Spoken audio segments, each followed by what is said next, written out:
Buah jeruk bali atau bohgiri.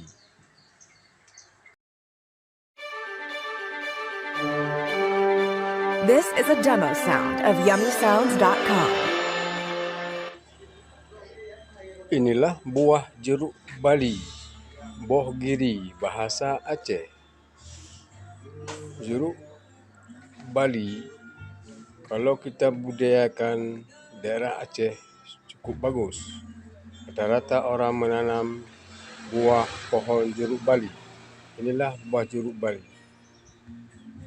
Satu batang buah jeruk bali mencapai 40-50 biji berbuah.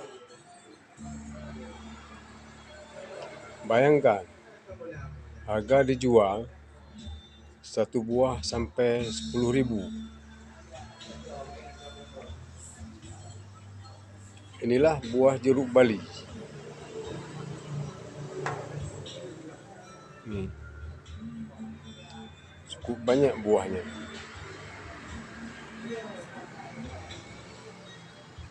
Buah jeruk bali ini dia ditanam bagusnya daerah daratan tinggi.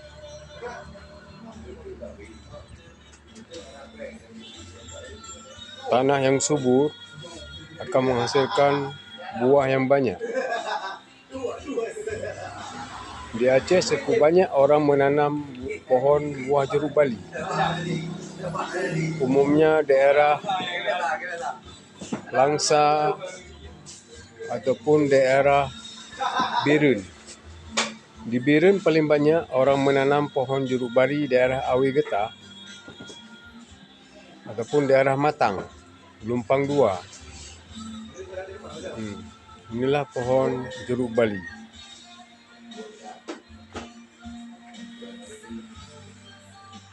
Inilah buah jeruk bali, disalup pakai daun pelepah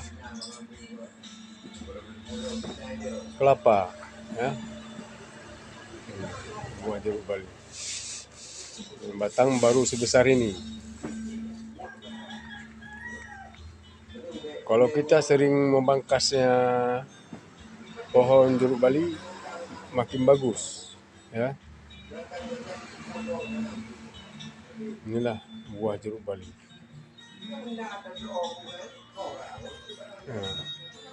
Ini masih kecil, ya.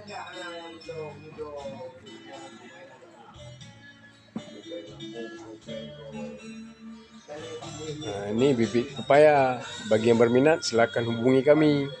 Nomor yang ada di bawah ini. Kami juga menjual bibit jeruk bali dan bibit pepaya California, ya. Ini dah mulai tumbuh biji lagi, ya, buah-buahnya. Jeruk bali. Bahasa Aceh namanya bohgiri. Daerah Jawa buah apa namanya saya tidak tahu.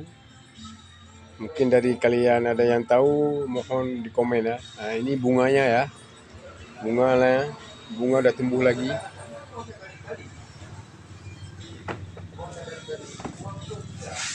Setahun sampai 2 kali dia panen buah jeruk bali.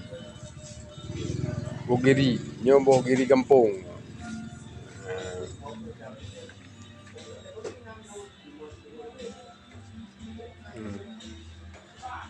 Buah giri asam manis.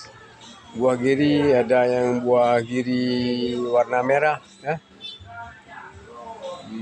Jeruk bali warna merah.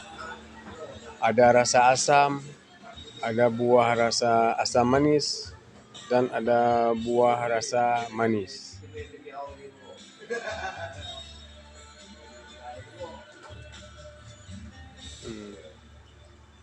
Bagi Anda yang mau berminat berbisnis, membudidayakan pohon jeruk bali, sangat bagus, ya, untuk kedepannya. Semoga ini bermanfaat. Terima kasih. Assalamualaikum warahmatullahi wabarakatuh.